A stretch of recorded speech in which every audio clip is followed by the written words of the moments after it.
হরে কৃষ্ণ। কাক কাক জল কামড়াচ্ছে কদিনই, কে কতলা দিন করি ডুব পারেন নে।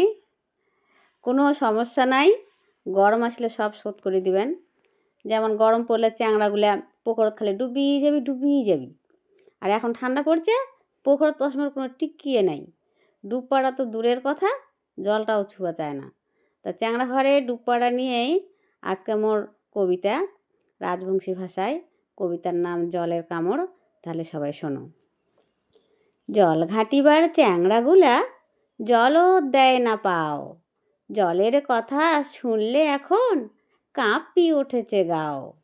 শুনশান তাই পাড়ার পুকুর, ঘাটত নাইরে লোক, পাড়ায় পাড়ায় পড়ছে এখন পুকুরগুলার শোক। পাড় থমথম জল থমথম, ঘাট করে ঠরঠর, সারা দিনমান মরণ বাতাস হিলি যায় সরসর।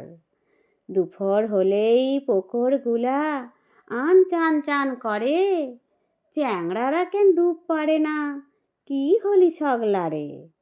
গরম কালত হাই রে খেলা, জল করি তোলপাড়, 9টা 10টা না বাজতেই দূর দাঁড় হুড়হাড়।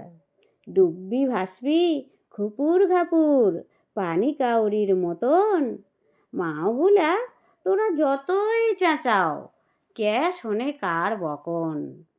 ছুতা পালেই সকাল বিকাল পড়বি ওরা ঝাঁপাই, চেঁচা ডোকরা থই থাকরে পুকুর দিবি কাঁপাই।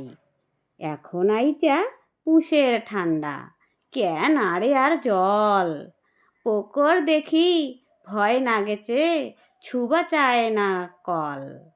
মাওগুলা তাই পাচাল পারে, এখন কেন চুপ, জামা খুলাই চিলচিকিরি পারবেন না আর ডুব। এখন বুঝি জল কামড়াছে কাট্টি বসেছে গাও, ডুব পারবার কথা কহিলেই মুখ নাই আর আও। মনটা কহেছে সবগুলাকে ডুববাই ধরো জলত, দেখো না কার কতলা চর্বি আছে গাওত। তখন তো খুব ঝাঁপাই পড়েন, মাও করেন হ্যাটা, দাফাও দিনি জল দেখুন কত বুকের পাটা। নমস্কার। যদি আমার কবিতা আপনাদের ভালো লেগে থাকে তাহলে চ্যানেলটিকে সাবস্ক্রাইব করে পাশে থাকার অনুরোধ জানাই।